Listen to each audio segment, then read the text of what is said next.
Hello. Hello, everybody out there in internet land. It's a glorious day here in Calgary, Alberta, Canada.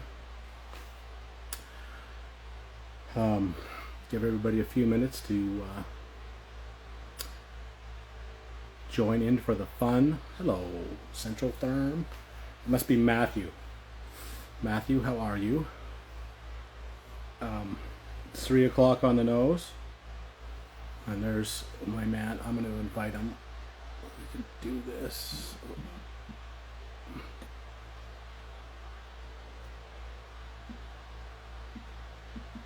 Get this figured. Matthew as well. Life in Alberta is fabulous. Hold on. Uh-oh. There Uh-oh. we go. How are you, Bob? I'm good. William, how are you? Oh, see? Is that you or me? That is me, I think. My headphones don't seem to be working. Uh-oh. That's all right. I can still hear you.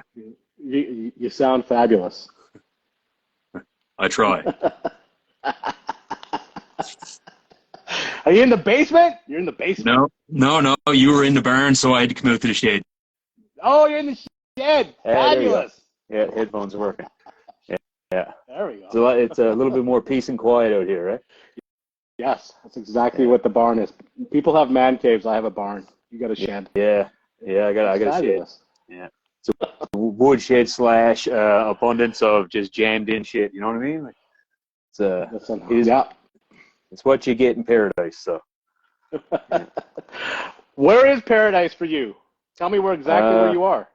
Avalon Peninsula in Newfoundland. Paradise is just another town just outside of St. John. So suburban hell, for lack of a better word. Yeah.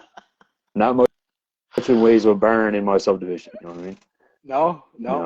You're right on the ocean then. Yeah, not far from it. Yeah. Yeah. And born and bred? Not in Paradise. I'm actually from a small town called Bell Island. Okay. Bell Island it used to be a mining town up until it was early 60s. And then the mine shut down and everybody started moving away. So it went from populations that passed 30,000 to a current population that's probably less than 2,000. Yeah. Yeah. What were they mining out there? We got a ton of those around here. The mountains, actually. Iron ore. Yeah. Okay. Ours was, I think it was cobalt. I think. Anyway. Yeah, they had big smelters and all sorts of crap, and there was 40,000 people that lived there for a decade, and then watched it all die. Yeah. It all died. Yeah. How's the weather like? Man? I'm doing fantastic. Yeah. I'm delighted to we've exchanged a few messages over the years here, and yeah. Finally, as face to face as it gets, 4,000 miles away, right? Yeah, as good as it gets, yeah. But it's the weird thing about Instagram, right? I mean, it brought us all together. I mean, like every trade all over the world, and everybody can be in one community. I mean, like I can reach out and ask you questions, and I have in the past. I mean, you're about 5,000 kilometers away, roughly. So you can really reach out and touch somebody across the internet, Yeah, and not get smacked in the face for stupid shit. There's no touching going on. Let's be clear. No. It was plumbing questions that he was asking me. Oh, buddy, if I ever see you, there's a big old hug coming your way. Yeah, we'd have to meet somewhere like Toronto. How far away is that for you? Like a 4-hour flight? About 3.5, 4 hours, maybe. Yeah. So it's about the same. We're I think Toronto's like in the middle for us, from me to you. Yeah. Yeah. So you're busy out there? I just started a new job 4 months ago. I came out of the field and went into an office job with Black & McDonald, who you might know, because Black & McDonald is nationwide. Yep. So our local branch hired me on as a mechanical supervisor because they hadn't had one in a decade. So they brought me in to fill that role. Yeah, they brought me in to fill that role, and I'm currently in the process of working on, let's just just say I'm wearing many hats at the moment. I'm a mechanical supervisor. I'm a site superintendent for an FMO project. If anybody doesn't know what an FMO project is, facilities maintenance and operations. So they just picked up one here for the military base, and they've picked up several across the country. So I'm the superintendent for that one. And I'm also trying to help them grow the projects division here in Newfoundland. So picking up mechanical projects. And it's been 4 months, and I've managed to pick up one small one. So still learning how to do a lot of stuff, you know, going from being in the field and working with tools to going in the office and working with Excel spreadsheets and trying to learn how to do fucking estimations. Oh my God. Right? I'll start sending you the emails I get for companies that do the estimations for free, dude. Oh, we have estimators, but they're just trying to get me to learn how to do it. I mean, it's not so much the material takeoffs, it's the trying to learn their labor values. So when you're trying to do your estimations, I mean, everything is based off of, you know, like linear feet of pipe or pounds of sheet metal, that type of thing, right? And you got to try and break that all down. And that's not something I had to do before. Before, made a list, ordered a list got approved, shit showed up, I put it in, done. But now it's all the behind the scenes fun. It is. It's a whole different world, isn't it? It is, yeah. I think the biggest difference for me was being home and having my wife absolutely hate my guts for the first 6 weeks because I've been gone for pretty well 5 years, right? And, you know, coming home then trying to be a husband and a dad again and totally fucking up her schedule. Like, you know, oh, Dad's home. Hey, man, who wants some candy, right? You know what I mean? You kind of piss off everybody. Kids start to love you again, but, yeah. But, no, it's been 4 months. Know how that goes. Cool, man. Yeah. She loves me. She loves me again now. Yeah. Well, it's cyclical. That's my experience. You know, you're in, you're out. You're in, you're out. Yes, sir. Yeah. Sure. Yeah. So you work with your brother too? Weren't you doing those schools with your brother? I was, yeah. He's actually still with the company. We were with a company called R&R HVAC, and that's what we were doing was a lot of bigger commercial, industrial type jobs, and we'd go around pretty much one end of the province to the other, working for them, and we do a lot of new builds, a lot of full building renovations, boiler systems, chiller systems. Like we just got into it all. Yeah. And you'd be on site for like months at a time, weren't you? Or a month I wouldn't anyway. say, well, depending on the length of the project, but most of the hours that we were working, like we were traveling a good distance to go to work. But the longest we would usually go would be 2 weeks on, 2 weeks off. But that's not a thing for me right now. My brother actually stayed with the company. That's Arthur. Yeah. So he's actually staying with them, and he's actually going back on the road again tomorrow. So he's got to drive 450 kilometers tomorrow morning, go to work, and do his thing. But I don't have to anymore. You're gonna log into your laptop, are you? Or Yes, do you sir. actually go into the office? Are you doing no, remote? Here's the thing. We actually have a holiday tomorrow in Newfoundland. It's Discovery Day. Don't ask me what Discovery Day is. It just doesn't seem right to me. To celebrate the day that some old white Spanish dude like discovered Newfoundland and wiped out the native population. Like, oh, great, that's a holiday. Yeah, good idea. Don't get me started on that shit. But hey, I'm union and we get all the holidays. So yeah, there you go. I got so three. You don't even have to log long in. weekends in a row. You get to piss off your wife all day tomorrow then. You bought some candy. No, I still got to log for the in. kids? Yeah. Oh, you got. I still got to log in. I got to do some payroll stuff and get some invoicing and stuff straight away. I do have a couple of guys working out in the field, so I still got to take care of those. Yeah. But other than that, yeah, like I'll work from home tomorrow. That's awesome. Good for you. Yeah. And how many guys do you have in your crew? How many guys are you looking after? Currently, with the crew is only growing, so right now I've only got 2 pipe fitters. Oh, okay. Yeah. Nobody's going to be upset if I drink a. No, I was just going to say. Oh. Everybody watch, see what happens. Yeah, everybody watch, see what happens. Oh my God. He looks fine to me. Yeah, Jesus Christ, right? Everybody sent all that stuff out to Newfoundland because nobody else would drink it. So hey man, you must have a ton we'll of drink anything. We'll drink anything. Yeah. That's the thing about Newfoundlanders, man. They keep driving the prices of everything up, and we don't care. You're not going to stop us, right? Case of beer now is over $35, right? And that's when I say a case in Newfoundland, it's 12 beer. Yeah, it's not We're paying like 30 it's not like Boston guy doing his 30-pack. No, or It's, Quebec and Ontario with their 60-pack cubes and stuff. Like, no, we don't get that here. No. We have 12s, 24s. Dude, they can't trust you with the booze. You know that. Nah. Well, they tax us enough for it. Yeah, they do. Yeah. Taxes are going up, too. Oh. Didn't they just decide that alcohol taxes are going up again? Yeah, Newfoundland is like every month. I'm pretty sure it goes up every month here. It's just ridiculous. But, I mean, they got to pay for everything here, so, of course, we just drink it and they pay for it. Yeah. And then we're all getting a new carbon tax on Canada Day, so that's exciting, right? That's exciting, yeah. No, it's very good. And I think today is the last day that we can say anything salacious on here before they cancel us, isn't it? Oh, isn't that whatever the new that bill. C11 or C whatever the hell it is? 18? Maybe 18? It's 18. Yeah, anyway. It's absolute horseshit. Yeah. It is horseshit. No, you can't talk about politics because the politicians are going to be offended. Fucking hell. It's like, at the end of the day, it doesn't matter if you're liberal or conservative or NDP. They're all a bunch of shysters. That's it. Done. That's exactly right. Nope. Yeah. That's the bottom line. It doesn't matter. Just decide who's gonna steal from you, and make promises they won't keep. That's just how it goes. Redirect everybody's aggression towards something else, like, let's say, UFOs or a missing submarine. Right? Yeah. That's right. That's out on your end. It's not on my end. Yeah, that's on the Atlantic, right? Yeah, just a couple hours from us. Yeah. So you're looking for dollar bills then? Did they take their money down there? No, I'm pretty sure they just took it down in plastic cards. So if his bank card washes up, maybe.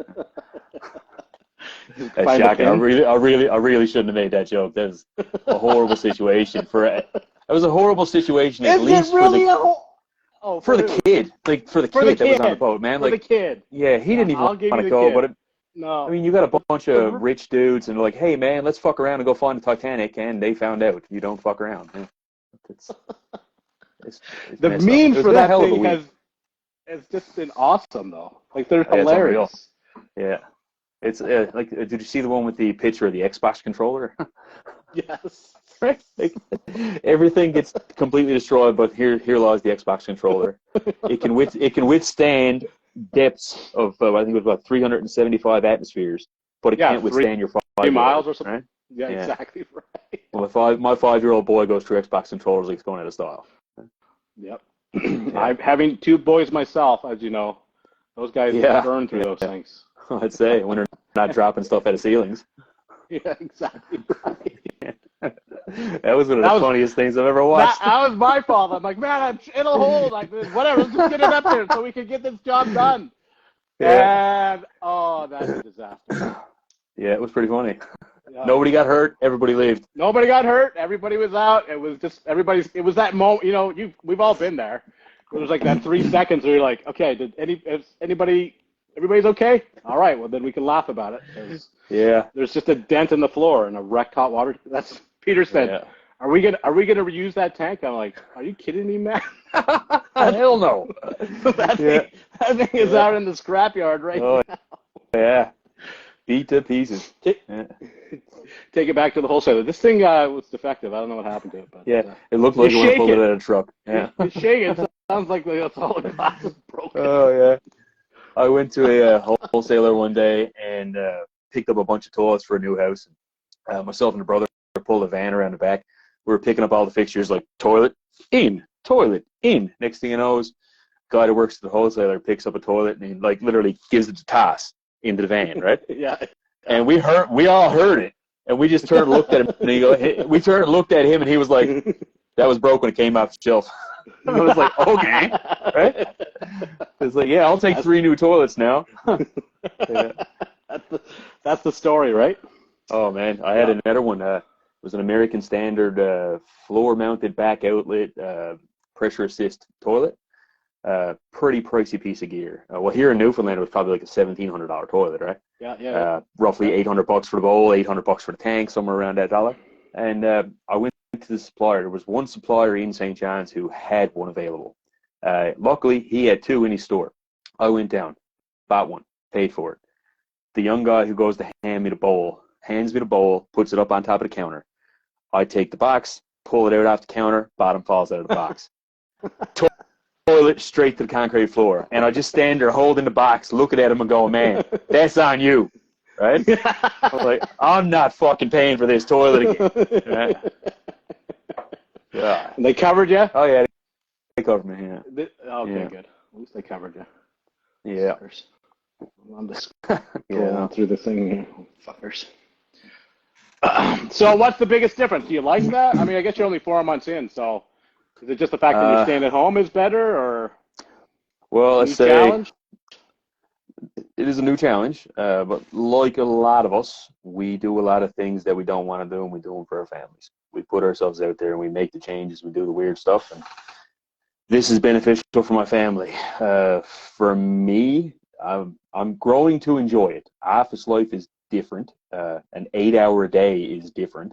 Having an hour for lunch is fucking different. Yeah. I mean, like, what are you eating in an hour, huh? But I'm growing to enjoy it, right? But I'd still much rather be on the tools doing some stupid stuff, you know. Yeah.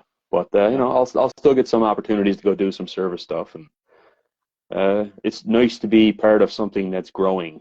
And the reason that it's growing is because you're putting in the effort. So it's nice to see that. Like, Do they have a big presence out there? Lock on McDonald?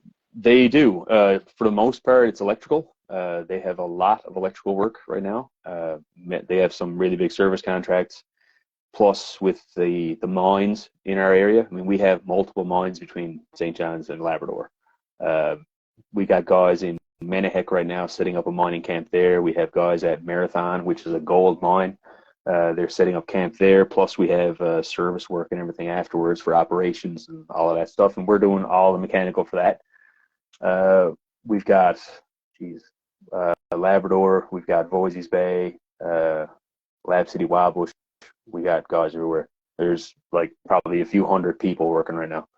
And varying trades too. They hire everybody from carpenters, the electricians, scaffolders, iron workers, everything. Yeah.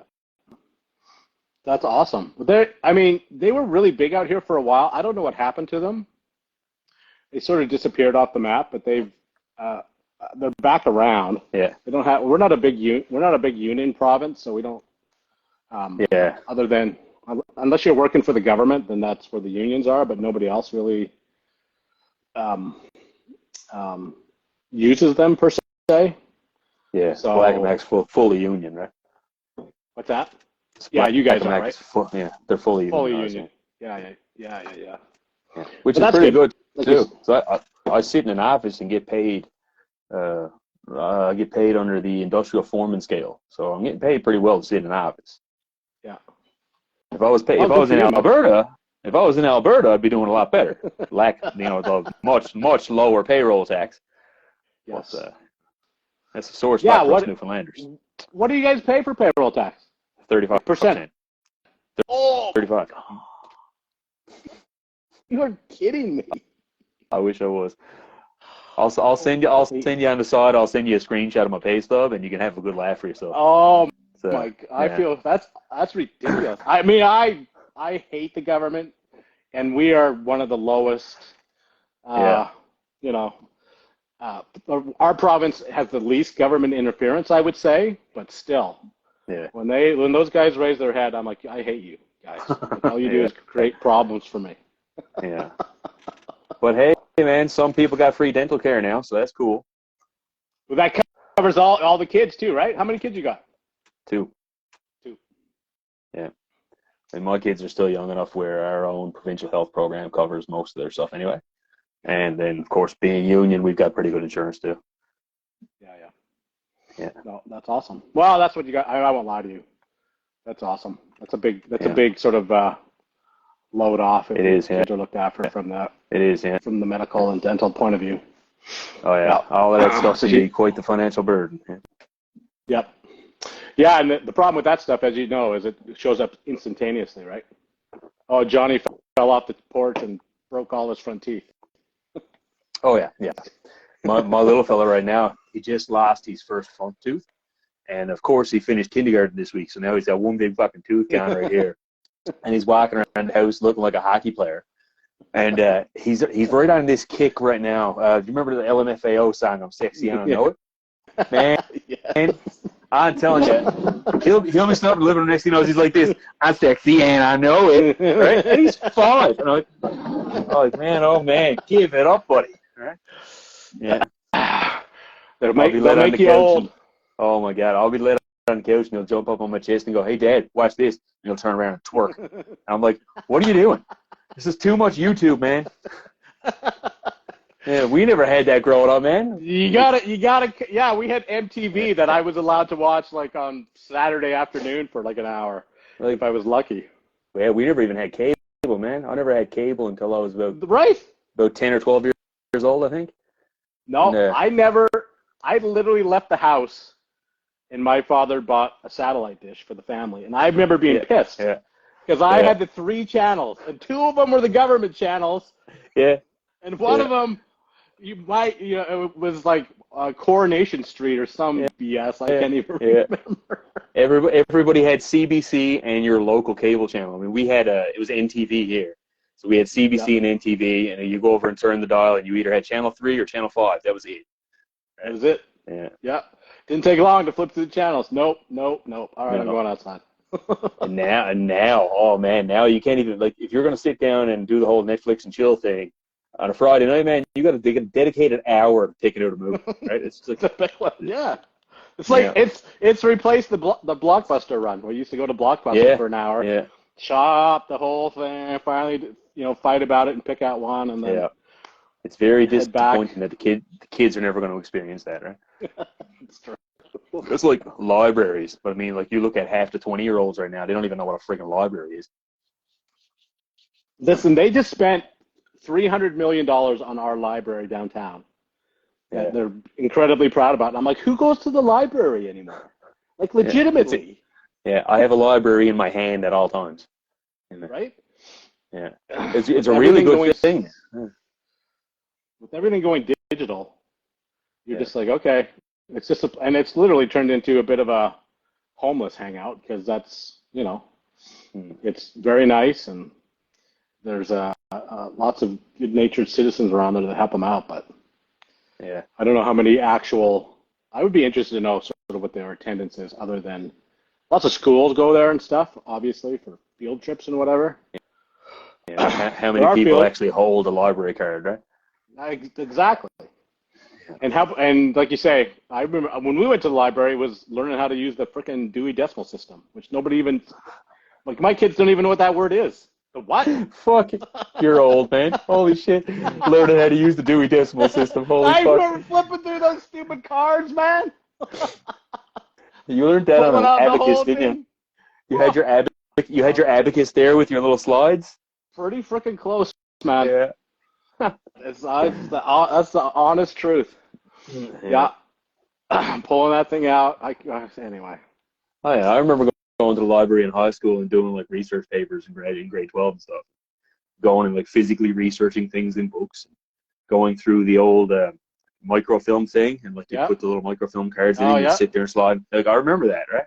Yeah. But now, like, my kids are walking into the kitchen. Hey, Google, play the frog song. Right? I mean, like, it's, you know what I mean? Like 20 years ago, you would have been burned at the stake for witchcraft for even trying that, right? Yeah. Like, who the fuck are they talking to? Yeah, there's a demon in that thing, man. Oh, there is, but it's a different story. Yeah, you've seen a few of those videos, like, that's super creepy, whatever the hell's happening there. Oh my gosh. So tell me about your weightlifting. Now that you're freaking now that I'm back to office trying worker. Again. Yeah.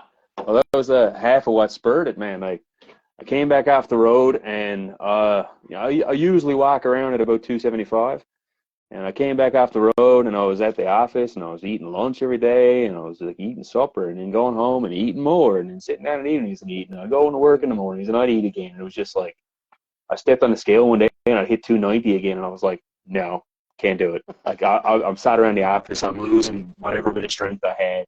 I said, no, I can't do it. I mean, it's bad enough. I mean, like, once you get into your 40s, it's, a bit more of a struggle anyway. Yep. but just trying to adapt to that lifestyle without sacrificing too much of my body. Like just sitting there and getting the pain in your back from leaning over a desk and looking at a laptop, right? It's like, I'd rather have my back blown out by carrying up 6-inch sked 40 steel pipe up over a ladder, right? If I'm going to hurt myself, it better be a good way to do it. It better be a good story, right? Yeah, right? Like, oh, man, I hurt my back today. Yeah, I fell off the chair in the office. Like, that actually happened last week, actually. I fell off the chair in the office. You fell off the chair. Yeah. So and that's when you decided you got to get back into the gym? Start lifting again? I've been back at the gym now for about 2 months. Oh. But last week was just I tried to make a lateral movement on my desk chair, and the wheel caught in one of the grooves of the floor. And there was a guy sat across from me at the desk, and I just leaned over to pick up something. And when I did, the wheels just shot out from underneath me the other way, and I just went straight to the floor. I was like, what the fuck? Everybody laughed. It was good. So now you're the class clown. Yeah. But I'm class clown anyway, wherever I go to. I can't turn it off. My attitude, like, the William that you're getting here right now is also the same William that sits in on board meetings. And it absolutely, I am what I am, man. That's my whole problem in life right there, man. What you see is what you get. There's no let me put on my corporate face. No. Yeah. Fuck you guys. No. This is how it is. I'll put on my dead serious face, but it's more like just. Yeah, grumpy. Right? Just, yeah. It's like, oh, fuck, he's pissed off. Yeah. Yeah, exactly. Yeah. Everybody that knows me knows that if I'm fucking with you and I'm breaking your balls, it's because I'll actually waste my time on you. Like, I enjoy your company. If I stop talking to you, it's because I'm done with you. Like, I'm done. Like, there's no coming back from that. I'm out. See you later. I should tell you, I got thrown out of a basketball game a couple of weeks ago. I'm sitting at the end of the court all by myself, and I'm literally standing there like this, watching the game. I swear to you, as God is my witness, I'm not saying anything, I'm not doing anything. At halftime, the ref comes up to me and says, "You need to leave because you're an intimidating figure." And I was like, what are you talking about? The coach is claiming that you're an intimidating figure, and he doesn't want. So then I become an asshole. I'm like, listen, you guys can try and throw me out of here if you want, but I am not leaving. And so it took like 6 guys, and then I lost my cool and stormed out of the gym with some profanities. But yeah, fucking hell, man. That was it. I was just sitting there watching the basketball game, and I'm an intimidating figure. I'm like, all right. Yeah. 2023, man. 2023. The world's gone soft. Yes, it has.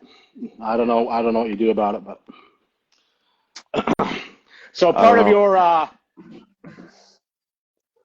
your gig is music. Aren't you part of a band too? No, not anymore. We haven't been in a band now. We were in a band up until 2012, and then at that point in our lives, everybody kind of was finishing their degree. Well, the guys that were in the band were finishing their degrees. I was already a plumber, but they were all finishing school and stuff and moving away. And then a couple of guys. Well, my brother moved to Alberta. He was in the band too. One of the other guys out here now? Back. No, he's back here. He was in Peace River for 4 or 5 years in Peace River. Yeah. Okay. Yeah. So I've made that drive with him twice, going back across. Yeah. And how did he like Peace River? He liked it, loved it. Yeah, he was working for a company called Van Deck. You know them? Oh, I think I recognize that. Yeah. So that's what he was at out there, and then he came home, and we opened our own company for a couple of years and gave that a kick. Turns out neither one of us is good at accounting, and that did not last long. No. Yeah. Write that down, kids. If you're not good with money, don't start a company. Yeah. That's gonna be a clip right there, just so you know. Yeah. So what happened there was it was, but the biggest problem that we had there was we had started to grow a little bit, so we had hired a couple of guys. We were very fortunate in that the guys that we hired were very good at what they were doing. We had really good plumbers, really good apprentices working with us. And we had full subdivisions of houses ready to go. And then all of a sudden, the houses started to slow down. So we kept believing other people, saying, oh, no, the worker's coming, the worker's coming, the worker's coming. And then we kept floating our guys because we didn't want to lose our good guys. And ultimately, that's what bit us in the ass, because the work didn't come, the tax man did, and that was it. Game over. You know? It doesn't take long for the tax man to show up, does it? Did not at all, no. And it wasn't some grand pile of money or nothing, but it was just enough that it was like, boys, you can either pay it now or you're done. So So we folded, moved on, back to doing what we're good at, running pipe, no numbers. And when was that? Was that like? That was we closed the company in 2017 when we closed. Okay. Yeah. So it was 6 years ago. Yeah. So we had the same thing where we didn't fold it, but man, it was we had all the you downsized drastically, right? Yeah, we just said it was just it was so tough to run it all, and I give kudos to the guys that run those companies because, as you know, it's a never-ending problem. Like there's always a problem. Either someone's screwed up somebody screwed up at work, somebody's having a fight with their girlfriend, somebody's mother passed away. Like it just or some builder didn't pay you the 50 G's he owes you, and like you said, yep, exactly. You can't go to your guys on Friday and say, "Well, I didn't get paid, so you're not getting paid." No, you got to. That's the thing, right? You got to pay them. If you want to keep them, you got to pay them. And I mean, when you're a small company and you're just starting to grow, I mean, somebody owing you $5,000 is a lot of money. That's the difference between you getting paid that day or not, right? Yeah. I mean, being able to pay your guys was good, but then not being able to pay yourself and watching your family suffer as a result of your own mistakes and having to deal with that and having to swallow that pride and just hang your head and own it, right? I mean, like I talk to people about it all the time. I've had quite a few apprentices who've gone on, got the journeymans, and eventually they, a few of them dribble out and starting their own companies and stuff like that. And I'll tell every one of them, and they're all pretty appreciative of it. I'll be straight up with them, man. Like, watch yourself. Yeah. Right? Don't get too big too fast. It doesn't take. That's the problem, especially with the tax man. It does not take long for that to go sideways quickly. No, not at all. No, and you can't trust builders either. I mean, you can to a point, but even I don't think you can at all. Those guys will F you the second they get it. Like you're the last guy they'll pay, right? Yeah. Because they have the exact same problem. They got to pay their inside staff and materials and their development fees. Yeah. And of course, whatever their mortgages are on the places they're building. Yeah. So it's a crazy circuit, which is why we just dropped everything and went to service. Oh, it's service is where it's at, man. Yeah, make my money $500 at a time. Yep. Like when it comes down to everything, I mean, buildings may come in slow, but service is never going to stop. Everybody poops, man. You know what I mean? It's that thing, right? It's like there's two sure things, man. You're gonna need a funeral home and you're gonna need a plumber. Like that's it. That's it. 100%. Yeah. So you're gonna bring back the band, or is that just a teenage dream? Oh, I've seen you play. I'd love to bring it back, but now it's just a matter of everybody's older, careers, kids, a lot of commitments, and trying to get people actually to sit around and like practice. Yeah. It's not so much the playing. Like we could all easily take off on a Friday night and go play, but it's finding the time to actually practice and get better. That's the hard part now. I mean, I know I sit down every day and play. My brothers, they do the same thing. Two of my brothers are actually phenomenal musicians. I'm what I would call, I'm a mediocre guitar player. I'm a halfway decent singer, but my two brothers are phenomenal guitar players, and that's where it comes from. So we kind of need that practice time. Yeah, we're getting there. How about yourself? Do you play? No, but my kids are quite good.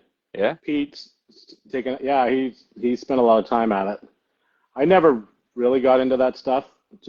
I got married really young and started having kids and started my business, and it just sort of as you know, becomes all-consuming if you're trying to keep all the, keep all the wheels on the road. Yeah. I got married pretty late. I was What do you recommend, 30s. early or late? Well, to be honest, I tried the earlier thing, but that didn't work out either. So let's say late. I've been with my wife now for 17 years, right? So I mean, it's okay. We were just a long time before we got married and had kids. Yeah. A couple trial runs here and there. Make sure that it's actually going to go somewhere. Yeah. We had lots of practice before we had kids. There you go. Nothing wrong with that. Practice that, boys. Yeah. Get it in when you can. I'm not even going to make that joke. You don't need to. I already did. Yeah. So how's the beard? How's the beard coming? It looks good. You shaved it off as part of a sort of rebirth, wasn't it? Yeah. I was 39 going on 40. That was 3 years ago. And I had not seen my own face since I was probably 25. So I was like, I can't get out of my 30s without seeing my face again. So I did it, and I posted a video too, because I'd been struggling a little bit with some mental health issues at the time. Yeah.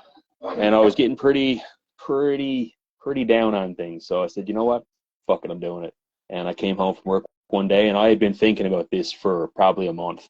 And I looked at the kids, and I said, who wants to shave my beard off? Right off the bat, two of them are like, oh, I'll do it. But then if you watch the video, I hand him the clippers, and my little fella comes up to me, and he's like touching my face, and he's like, I can't do it. So I said, all right, fuck it. I took the clippers, and I just went straight center. Gone. Yeah, I remember that. I was like, if I started on the sides, I could back out. Yeah. I said, nope, straight up the middle, done. And I mean, my beard then was probably here. Yeah, it was huge, right? Yeah. But ever since then, I've had to shave it off a couple of times for doing fit tests for going to different job sites and stuff. So I'm used to seeing my face, and I prefer my face with a beard now. So that's how it's gonna stay. Yeah. You look like any given day, I could be told, "Oh man, you got to go to this job site," and I'm like, fuck, there you go, gone again, right? Yeah. So I think I'm just gonna keep it at roughly this length now, and let's just let it go. Starting, I get a nice bit of white in there too. I'm not as white as you yet, but getting there. Comes with age, right? You got to earn it, man. That's what those things are. Oh yeah, yes sir. They're medals. Wisdom, every single bit of it. Yeah. Yes, it is. Yeah. So how'd you get into this whole mess? What got you into the trade, man? The trade. What got me into the trade? Let's see. Don't go too deep on me here, man. Like, I don't want to know all the messes. No, it's not a deep. It's not deep at all. It was shallow. I was young. I was in university, and I was doing a degree in archaeology. I was in my final year. Yeah, I was doing archaeology. I was in my final semesters. I had, I think, there are two of my major courses left to do. So that was like a September and a January. And my girlfriend at the time, she had finished education, so she got a teaching position. So she was, well, I'm moving to Goose Bay. I'm going to be a teacher. And I said, all right, well, fuck it, I'll go to Goose Bay for a year, because I was young and dumb and in love, right? And I did it, and I went to college. I said, all right, fuck it, if I'm going up there, I'm going to go to school for a year. My brother, who was in university at the same time, he wasn't enjoying university. He said, all right, well, I'll go with you if you want to do plumbing. And I was like, well, fuck it, let's do plumbing. So we both went up, and we went, and I think after our first week, we were both like, yeah, I think we're going to be good at this. That was it. And it just stuck, right? It was one of them things, man. It was meant to be, right? Yeah. All because of a girl, man. All because of a girl, yeah. Young and dumb and followed a girl. Yeah. But hey, everything. Exactly. Everything you do in life leads you to where you are. Yeah. So even your mistakes are still add up in the end, right? And I can't complain about my life. I mean, I got a great wife, I got great kids, a great job. My family is awesome. And I mean, if anything about my past had changed, you wouldn't be where you are now. So fuck it. I say that all the time to people, and even to my own kids. I'm like, I don't have a single regret, because if you change one of those regrets, what changes in your life? It's something changes. You can't change back here and not have something change up here. No. And my life is fabulous, really. Yeah. You look at that amazing barn you have. I'm telling you, man. It's unreal. You have a It is barn unreal. gym. Like, come on, man. You got It's the truth. loads of land. You got lots of animals. You got grandbabies yet? Yeah. Right? I got 2. Yeah. You know what I mean? Like, it's like things get good, man. Things can be really good. Things are very good. Very, very good. From 300 feet in the air, I'm the luckiest man in the world. Yeah. As you know, in the trenches, there's hand grenades and, snipers trying to pick you off. But Yeah. whatever. No, it is what it is, man. Life is life, right? Yeah. We come out of it every day and we wake up above the sides, so we're good. Yep. That's what else can you do, right? Yeah. It's freaking awesome. So, yeah, like you say, there isn't a day that goes by. I suspect you do the same thing with lots of the aspects of your life where you're just like, how is this even real? It's some things, yeah. Yeah. Even the troubles, you're like, how is this even real?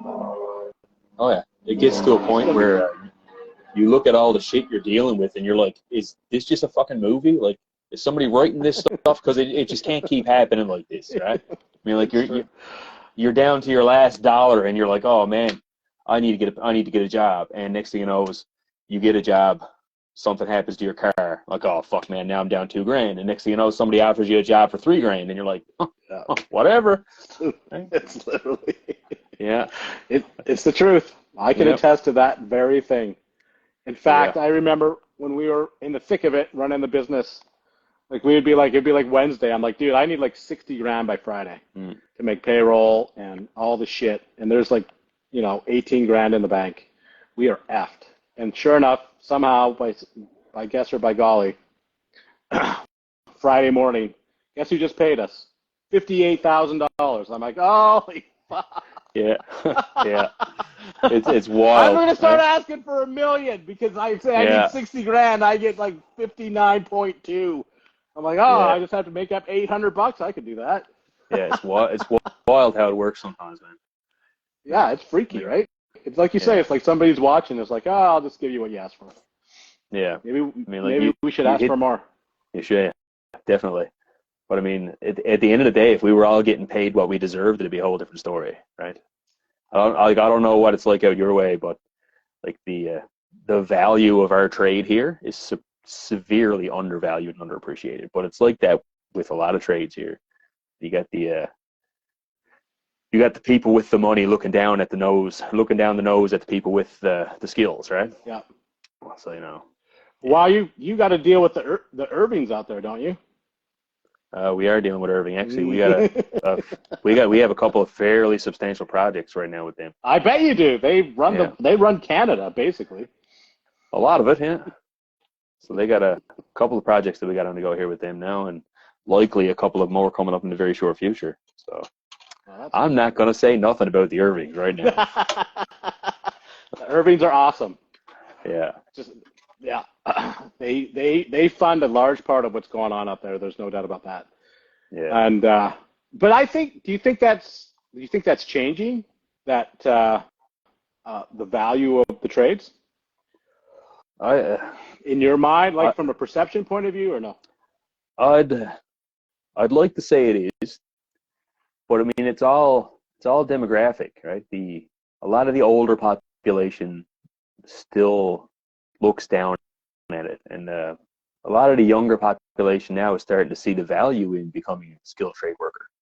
I mean, if you become part of a trade that's always going to be in demand, like I said, plumbing, electrical, life safety systems, any building trade really, you're never going to be without work, and you always have a way to make income. I mean, even if we go fucking apocalyptic and next thing you know there's zombies running around, the guy who worked in the office doing the Microsoft Sheets is not going to do well when he needs to build survival. You know what I mean?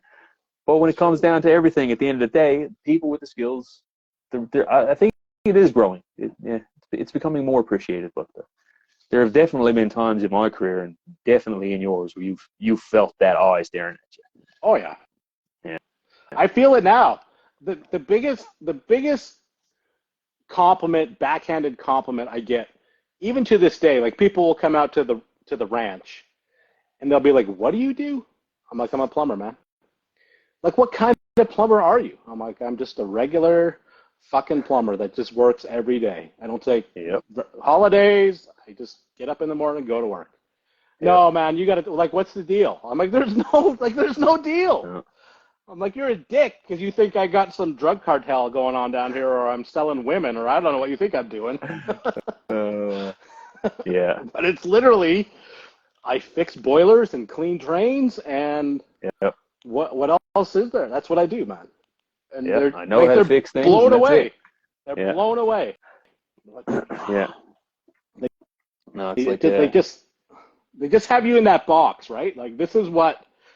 In fact, I had a gal out last year, and she had to take a tour of the whole house because she was like, "This is where you live? Like, I knew you lived on a farm." I'm like, "What do you think I lived in? A chicken coop?"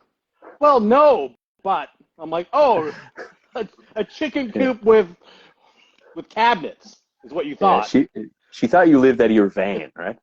Right. And all they see is your vans and trucks, and they're like, "Oh my God, look at that tray! Like, oh, that's a dirty plumber." And I was like, "Yeah, but I make good money, so you know."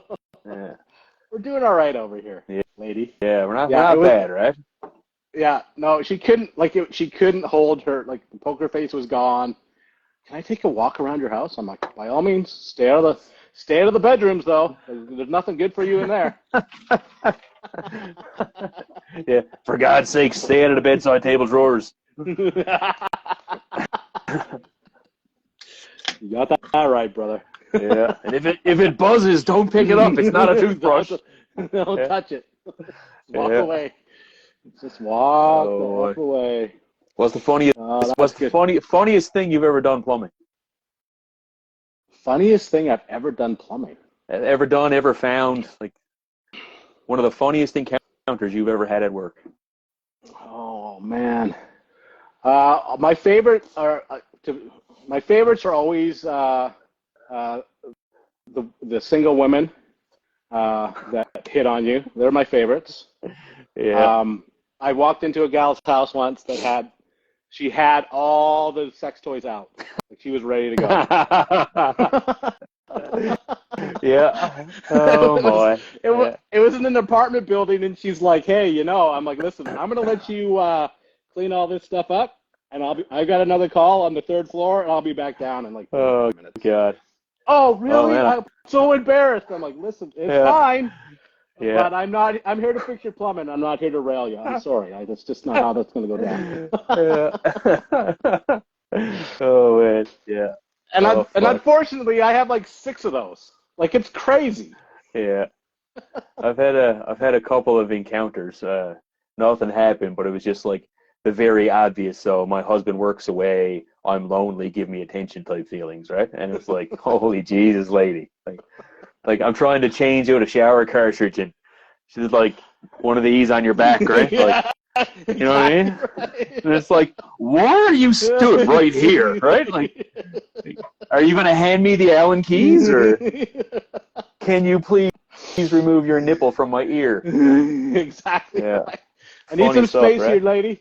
Yeah. Need some space. It's like, I'm going to get wet. So am I. Oh, God. It reminds me, one of my favorites is I show up, and she's like, "So you're here to fix?" I was here to fix the boiler or whatever the hell it was. "I'm just going to take a quick shower." I'm like, okay. You have no hot water. I'm shutting off the hot water. Yeah. "Oh, well, I'll just be hanging out in the bedroom then." I'm like, all right, well, I'm going to be in the mechanical room. Have it. You've definitely seen the meme how porn has set an unrealistic expectation about how fast the plumber will come to your house. Yeah. So somebody actually did a video on you had to have seen it. If the plumber was real life, so the plumber shows up and Mrs. is trying, like, she's dropping all the innuendos, and Buddy's just like, with the 2-inch pipe your faucet's leaking, yeah, right? And he's like, "No, that's actually 1.5 inches. It's a kitchen drain." And it's like, oh yeah. But that's the worst of it. That's what most of us are like. We're all like that guy. We're like, no, fuck off. Like, I got shit to do. was like, I'm here to fix shit, not pay you attention, right? Yeah, I'm here to make some money. So Yeah. anyway, so yeah, those are always good. We were just talking about it with Pete. They did that. They changed that stack at a hotel a couple weeks back that we had people flushing the whole time, even though we told them to shut everything off. Yeah. So we did one of those when I first started. We were in a parkade, and I'd probably started my business like 6 months ago, and so you're sort of figuring out what the hell you're doing. There's a bunch of really expensive cars, and I'm like, oh, I'll just open up this clean out, and that's where I'll get my thing to go. Well, after taking a whole mouthful of shit, and 22 minutes later, it finally stops pouring shit over the Porsches and the Bentleys. I'm like, oh, I'm in so much fucking trouble. I am so fucked right now. Yeah. I am so fucked. Oh, it was a good thing that the maintenance guy, he was like, dude, I'll go get the pressure washer. We'll spray everything off, and then we'll clean it up as best we can and nobody found out. So fucking got lucky. But I'm sure some dude was like, this car smells like shit. Yeah, well, I gave it a shit bath an hour ago, so sorry about that, bro. Yeah. Should probably just change the air filter. Fucking, That's right. I had a service call here in St. John's, and it was the oldest area of St. John's is Water Street, the downtown area. Yeah. So I get a call to this restaurant. Sewer's blocked up. So I'm like, okay. So everything in St. John's in downtown has been renovated on top of renovated on top of renovations. It's just endless. I go down there, and I'm not going to say the name of the restaurant because the place is still open, and I made a horrible fucking mess. We went back in ground level, right? So we're ground level. We walk in. We step up a couple steps, walk up, go over, turn in the hallway, step up again into a bathroom. So I'm like, okay, well, this has been added into quite a few times. Toilet's blocked up. I'm like, all right, perfect. So take the toilet off the floor. Well, tried to auger the toilet, didn't go. Tried to plunge the toilet, didn't go. Take the toilet off the floor, bring in the cable snake, stick the cable snake down to the flange. Cable starts going on. Next thing you know is we try to bring the cable back. Cable stuck. I'm like, okay, somebody's got a check valve in here somewhere. I go around the building. I find an access hatch in a wall. It's just a little 12 by 12 access hatch in the wall. Open it up. Back water valve. Perfect. Got it. Yeah. I'm there now I'm only a young apprentice at the time. So I'm there with this grizzled old fella, Carmen, who was working with me. And Carmen was a hard plumber. Like, he had seen his years, right? Yeah. Carmen's like, yeah, just pop the top off that back water valve, Billy. I'm like, okay. So I reach into the wall, like, and at this point, no gloves, nothing. No, reach in, that's how we did the it. back water valve, right? Close your mouth. That was the only safer thing. Yeah, close your mouth and look away. That was the only advice my dad ever gave me. Man. Close your mouth, boy. Okay. Yeah. Oh, man. I get the back water valve loosened up. Next thing you know, all I hear is a little bit of air. And I'm like, that's just air. I'm like, okay, cool. So we can snake from here. I take the back water valve, spin. Poof! Full column like that, like the size of the top of the 4-inch back water valve, just straight up into the wall. I'm there like panicking, shit gone up my shoulder and everything. I'm just jamming the freaking cover back in, trying to get it to stop. And the whole time, the owner of the restaurant is there. And I'm just like, oh, fuck, oh, fuck, oh, fuck. Get it back on. It slows down. There's like probably, it had to be a solid 20 gallons of shit and fucking water just in that wall. And the owner's like, what are we going to do? I looks back at the old fella and he goes, that's all right, I got a shop back out in the van. And I was like, oh, okay. So we go get the shop back, clean it up, snake it out, get the blockage, whatever. It was all said and done. Owner looks at us and goes, what are we going to do with that? The old fellow I was working with goes, should probably get that cleaned up. Turns around and walks in the store. And I was just like, okay. Later. Like, oh my God. Like, some of the stupid stuff, man. Yeah. One of the funniest ones I've ever had was, I'd say about 5 years ago. It was around Christmas. We had just built this massive house for a CEO of a major company here. And myself and my brother get a phone call from our friend who's the general contractor. He calls us and says, boys, the girls' washroom down in the house is blocked up. There's nothing draining. So the house was that big that one part of the house was below street level. So we had a lift station in there. just for them, just for that girls' wing of the house, right? Oh, wow. So we go on down, we meet the owner of the house, and we're like, hey, how you doing? He said, oh, not bad, man, because he'd been living in there for a few months. So we were like, all right, well, something's after happening at the lift station, pump's jammed up. So we see him go on downstairs. He follows us down, and we knew what we had to do. Go in, haul the pump out, see what's blocking it, maybe change the pump, do what we got to do. So my brother is in the crawl space underneath one of the girls' bedrooms, and he's there, you know, popping the top off the lift station. My buddy, the contractor, is there with us, and I'm having a chat with the homeowner, and we're just there having a laugh, you know, shooting holiday shit. And my brother gets the top off the lift station, right? And, you know, a little bit of stuff falls out. She's full. She's legitimately full. As my brother's pulling the pump out, some stuff falls on the floor. I'm still there having a chat with the owner, and I look down on the floor, and lo and behold, the one thing that every plumber loves to see is a piece of corn. Right? See this piece of corn, and you know, this is like December in Newfoundland, right? So I mean, like, it was just an odd thing to see. I look at the owner, and I'm like, hey, did you guys have a barbecue recently? He looks at me dead in the face and goes, how the fuck did you know that? I just turn and look at him and point to the floor. That man went whiter than paper. I'm telling you, I fucking cried. Yeah. The DNA is all over the place, man. Oh my god, it was the funniest thing I've ever seen in my life. Man. To watch people's reactions. Oh man. Yeah, It's always fun. I had a fellow help me one day he set off a sprinkler system. That was funny. Oh yes.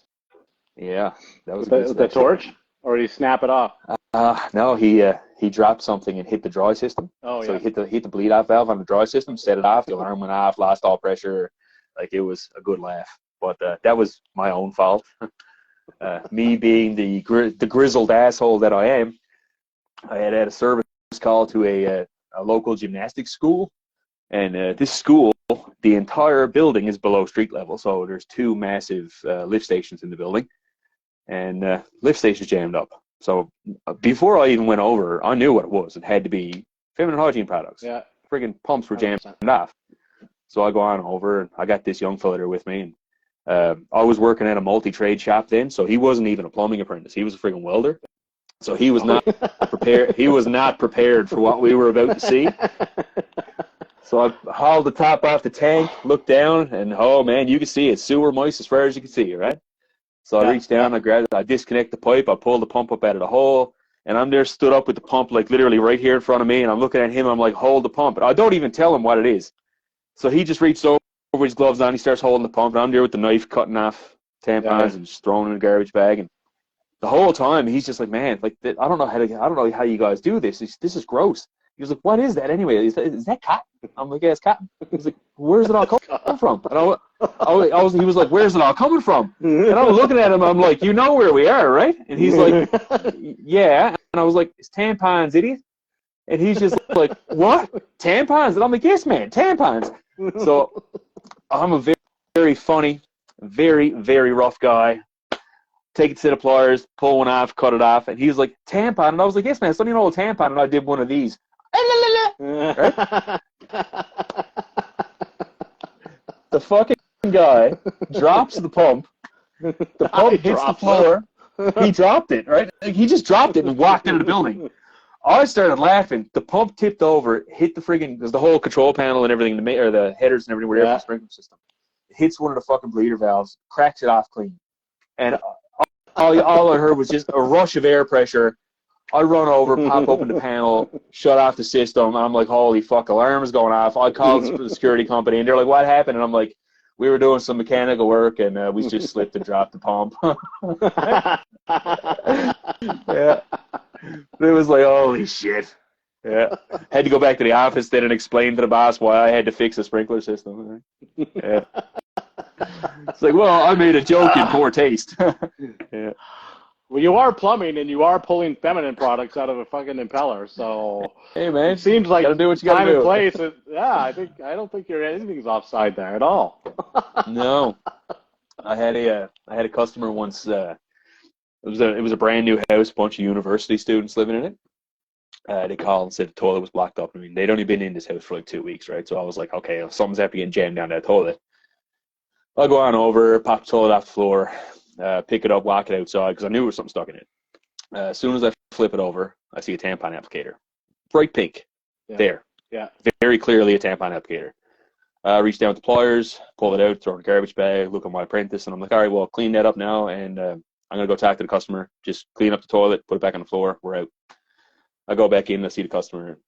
She's like, well, what was it? And I said, I'm going to be honest with you. I said, you can't flush tampon applicators. I said, I don't care if you flush tampons. I said, but you shouldn't. I said, you definitely don't flush plastic applicators. She looks at me and goes, I'd never flush a plastic applicator. And I'm like, you got 5 girls living in this house, right? She said, yeah. I said, all right, well, ask them which one owns the hot pink tampons. And it was her. I was like, you can call my bluff if you want, but I will lay it on your counter and you can fight about it after, right? Yeah, it's not my problem. Yeah. Somebody's paying me, so see you later. Yeah. We didn't pull this out of my back pocket, man. No. Maybe, nosebleeds. No, maybe. Yeah, maybe. Uh-huh.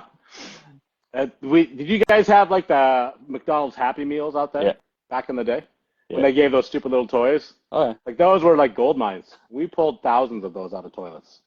Every time they'd come out with the new Batman or Potato Head or I don't know what the hell they were, it would be like, okay, well, just so you guys know, we're getting like 4 calls this week for toilet plugs, and it's going to be the latest and greatest fucking Happy Meal toy. Yeah. So I was sad when McDonald's stopped doing the Happy Meal, whatever the hell they were called back then. But they don't do the toy anymore, which is... They're still doing them here. Are they? They still get toys here. Oh. Yeah. My kids got, I'd say, garbage bags full of fucking Happy Meal toys. My wife still has the, do you remember the California raisins? Yes. Right? My wife still has a set. She still has a set, yeah. Yeah. Yeah. That's awesome. Well, back in the day when you used to be able to get, like, Grimace and the Hamburglar and stuff like that, right? Yeah, I remember that. Yeah. Maybe I just don't get Happy Meals anymore. Maybe that's why I don't notice it as much anymore. Fair enough. My kids are still little. My daughter is grown out of Happy Meals now. She's on to McDoubles. She likes to have an adult meal now. Yeah, she's mature. Right? That's when you know if she's crossed the line. Is when she's like, I can handle I don't need a Happy Meal anymore, Daddy. Yeah, I can get the big. I can get the full size. Yeah, it was a big deal actually. I asked her what she wanted, and she was like, I just want a McDouble meal, and I was just like, oh, my heart. It's kind of how it goes, right? Yeah. Yeah. Yeah. Like I say, my oldest has got 2 kids now, so yeah, that's by in the blink of an eye. How old is Truly does. your oldest? 29. What do you got? Turns What? 4? You got 4 kids? 5. 5. My oldest turns 30 this year, and my youngest just turned 16. So it's the road to financial. Right? Yeah, it's the road to financial freedom. Spread them out as far as you can. So was it her basketball game you got kicked out of? Yes. That's what. Yeah. Oh God. That's what I told my wife. I was like, "Listen, I got 3 years left of this, and then I'm never going into a basketball gym again. I know too many people. I have grudges with most of them because I've either played against them, coached against them, repped against them. I just need to be out of this whole freaking thing." Yeah. Oh. Oh, so good. All right. So what's your lot? Go ahead. How many days a week are you lifting now? I try and do 4. Yeah. Yeah. Sometimes I get 5 in, but it depends. But honestly, the boys are really sort of taken over in a good way. And so they're up and at it in the morning. I sort of deal with the schedule and sort of probably more along the lines of what you're doing, ordering all the shit and making sure everything's where it needs to be, and then they're installing it. So I hope and think that I might have 3 or 4 years left of sort of every day, and then sort of go back to just I'm taking Mondays and Fridays and the weekends. Every weekend's going to be a long weekend, and I'll work Tuesday, Wednesday, Thursday. Nice. Perfect. Exactly how it should be. Yeah. So that's my goal. We'll see what that translates into. As you know, we all have goals, and then we have to adjust them as as situations Yeah. arise. Yeah, that is correct. Yeah, that is very So, correct. Life is just one adjustment after the other. Yeah. Anybody that says they have concrete plans is a fool because you have no idea what's coming. So. Oh, they're definitely full of shit. Definitely full of shit. Yeah. So that's the plan. We'll see what it does. Start focusing on chickens and bees and what else is there? Marijuana. You should just grow weed. I have. I've got the government approved limit. I've got my 6 plants, and growing those, and I'm going to do some CBD honey. Yeah. Nice. Yeah. Nice. Yeah. So we'll see how that goes. Actually, I toyed with the idea of taking a big fat edible before I came out here to do this. Actually, all you would have seen was the eyes like 2 piss holes in the snow, and me just like this. Hey! Yeah. Oh god, just giggling for no reason. Yeah. Oh. Well, it wasn't as bad as you thought it was going to be, was it? No. Not at all. I was looking forward to having a chat with you, actually. Yeah, I'm glad we didn't go down the rabbit. I'm glad we didn't go down a rabbit hole of politics and religion, because that's a whole other worm, big old can of worms. That is, especially it's a massive this day. Yeah, like this day and age. It's crazy what's going on. I don't even know I don't even you can't even say anything anymore without it just what just happened in Russia. Explain to me what just happened in Russia. Where they was the coup, and then 24 hours later, no, dude, we're done. No, we're all cool. Yeah. We're all friends again. I'm like, what the F is going on? Oh, it's I don't know. When COVID started and everything went to hell, and we were all locked down on quarantines and stuff, and all you do every night was sit there and watch the news and see what the latest update was. Yeah, it got so poisonous that I made a conscious decision to myself to just cross out mainstream media. I don't watch news. If I stay informed, but I stay informed under my own terms. I'll look at different sources. I'll go on Twitter and see different people posting about things, and then I'll look into it, read a bit of something about it if I'm interested. But for the most part, I had to give it up, man. CNN, Fox News, BBC, CTV, they're all the same. And it's just nonsense, man. I think they've lost. They've had to lose. I mean, I don't know what number I can use, but half the population. Everybody I talked to has said the exact same thing that you said. I don't even watch it anymore because it's clearly BS. Yep. Or 100%. If it's not BS, then it's so twisted that you can't make heads or tail of what the hell's going on. Yeah. And so you got to find out for yourself. Yeah. Fuck it. We're going down a mini rabbit hole. Mainstream media is fucking bullshit, right? And the big thing is no matter what goes on, if you see something on the news, it's not what you're watching on the news that you got to be concerned with. It's what they're redirecting you away from. Yeah. So all this week, we spent all of our time watching this sub that disappeared trying to go see the Titanic, but nobody talked about the ship full of migrants or immigrants that just sank. And there was 100 immigrants on that boat that sank, but nobody talked about that. But one billionaire dies on a fucking sub going to see the Titanic. We all talk about that. The United States started fighting a war against UFOs, right? What the fuck, man? Jesus Christ! How many times have you seen the Canadian government in its history come out with these massive publications we're going to sit down and have a briefing on UFOs in Canada? No, we don't talk about it. You know why?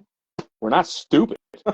You look at some of the Americans and they're just down there oh man, everybody's starting to hate Trump this week. Let's fight UFOs. Right? Come on, boys. This is the greatest show ever, right? It's almost worth I think watching. Yeah. I get lots of people busting my chops because of our cheese balls down in Ottawa. Yeah. And I'm like, dude, you're in America. You should, you watching what's happening over there? We are clearly the junior leagues compared to you guys. I realize our guy's a twat. I'll give you that. Yeah. Absolute nugget, yeah. What you got, that guy isn't even coherent. That guy's a zombie. that you guys got down there. It's debatable now as to whether or not he's even human. Right? People are comparing his ear sizes compared to different pictures, and they're like, "This is not him." Like, okay, so like these are things that they actually focus on, and we're up here just like, okay, Right. like holy Christ, it's like, oh my Did you God, see the- oh, Did you see go that ahead. Arizona one where the UFO landed? And The reptilian in the and backyard, yeah. yeah, they're like, it's a reptile. I'm like, oh my hell, are you guys serious? Oh my God, yeah, it was so fucked up. Okay. My Okay. my dad fucking loves this stuff, right? Like, Dad, my whole life, Dad always told us he was abducted by a UFO and all of this stuff. Now, Oh yeah. Dad did have a little validity to his story. They did remove a piece of foreign material from him that they couldn't identify, so maybe he was. But Dad sits back now and he watched the Americans and he's just like, Jesus Christ, boys, lay off the drugs, man. Like, they must be putting acid in the water is what they must be doing. I think they. Well, if you want to go down the rabbit hole, you can talk about all the chemtrails that they're throwing all in the air and all the aluminum they're adding to everything. Oh my Like, God, I'm like, yeah. I saw some. I don't know what podcast it was, but they're like the average IQ of course it was Americans, but it could probably be Canadians as well. Has dropped like 12 points in the last 20 years because nobody has to go to a fucking library anymore. Oh man, it's the fluoride in the water. Or the fluoride in the water. Yeah. Right? Oh man. Yeah. I mean, I don't know. Everything's fucked up, man. You're not even allowed to be free anymore. Really. Like, you can't homestead anymore. You're not allowed to have solar grids. You're not allowed to have wind farms. Like you're not. Or some spots here, you're not even allowed to collect rainwater. That's a little fucked up. Yeah. In St. John, in Newfoundland, you can't. Some spots. They have not done that. They've talked about that here. One of the crazy stories that I saw was that they're spraying glyphosate all over the forests up here as a fire retardant. I'm like, glyphosate, isn't that the cancer-causing drug of like all time? Like, haven't they paid out like $8 billion in fines and penalties? You're just going to spray it all over. They're trying to get Bigfoot out of the woods is what they're trying to do. Maybe. That's my. In fact, I'll give you one of my favorite things to do is when people send me their conspiracy videos. Like, dude, look at this. Yeah. I literally send them like a Bigfoot video. Look at this Bigfoot video. You literally, it could be me walking up a mountain. You know what I mean? Look at that dude. Yeah. He's like, I'm like, how do you know? You can't tell what that is. No. But somebody claimed it's Bigfoot. So you send me your conspiracies, I'll send you my Bigfoot videos because that's my retort. I love it. That's my retort. I absolutely love. I love Bigfoot conspiracies, man. Love it. The killer thing is they're everywhere. Oh yeah. Right? Everybody's got a mountain man, hairy mountain man. And that's the thing. Like, there is for any myth to exist, there has to have been a grain of truth at some point in time. Right. So out there somewhere, somebody's seen something, and whatever story started. But the fact that everybody all over the world has written about this stuff for hundreds of years kind of gives it a little bit of validity. Yeah. And the thing with a burden of proof is that it falls both ways. You have to either prove that it exists or prove that it does not. And currently, there is more evidence for the existence of a Bigfoot than there is against it. So you're right. I agree with you. I'll tell you. Here's a story that may come off racist, which I don't mean it to be. But I was a little kid working for my dad, and we worked on one of the Indian reservations south of town here, and we were doing a bunch of houses, and we slept in the houses because it was way out in the middle of nowhere. So we would, trim out a house and then spend the night there, and then go to the next house and trim it out. And anyway, I swear to you, as God is my witness, that I was filling up the kitchen sink, and I looked out the window, and I saw Bigfoot walking in the trees. And my dad was like, "Dude, that's just a big Indian that's had a little bit too much to drink." I'm like, "No, it was Bigfoot." I didn't sleep I was like 12. I was there working with them. Oh, and I have met and worked with some very, very large native fellas. So okay. Yeah. It's like I would, if somebody came and interviewed me, I would say I saw him when I was 12 years old. I looked out that kitchen window, and I saw. He didn't look at me. He just walked right past the window. Yeah. But I didn't sleep the entire time I was. We finished that job for the next 3 nights. So Bigfoot is real, man. It's 100% real. He is to me. Oh. I should say I just finished reading a book called The Hero with 1,000 Faces. Have you heard of it? No. Anyway, it's a book about how sort of like the Bigfoot thing, where sort of all the mythologies and religious traditions and all have an original origin story, or they all have the flood, or they all have, you know what I mean, sort of a David and Goliath thing. All have like a garden beginning. And so, like you said, there's whatever the truth of that is, like it's obviously become distorted over the years. Mm-hmm. But they were talking about like in Asia and Europa and even in Australia, they have these, like the stories are all so similar. I mean, they have different names, but there's a female, there's a man and a woman and this weird tempty dude, and everybody gets flooded out. Like it's like there's some, I don't know what the validity of that stuff is, but clearly, like you said, there's some truth to where those things started. Yeah, and my big thing with religion is not so much people having faith. I've got no problem with somebody having faith in whatever they want to have faith in. I don't care what title you give that faith, but you go right ahead. If it makes you happy and gives you peace, go for it. I am not going to shit on you for it. My whole problem with religion came from the organization of religion. Specifically for me, the Catholic Church. I mean, we were raised Irish Catholic, but I was also raised during a point in time where everything came out in the media about, here locally, it was one particular school for boys called Mount Cashel, and all of the horror stories that came out around that one. So for me, I remember it, like in my formative years, watching all of this come out. And then sitting there on a Sunday, going to Mass, because we were very, very Catholic. Sit there at Mass and watch the priest and listen to him talking about all of this stuff. And then asking for collection. And I'd just be there like looking at my dad going, are we fucking seriously here? Like, what the hell is happening? And then in most recent years, obviously, everything that's been on with all of the kids that they're after finding in all these schools, right? I mean, like when you look at the Vatican and everything that they stand for, it's like, come on, boys, do better.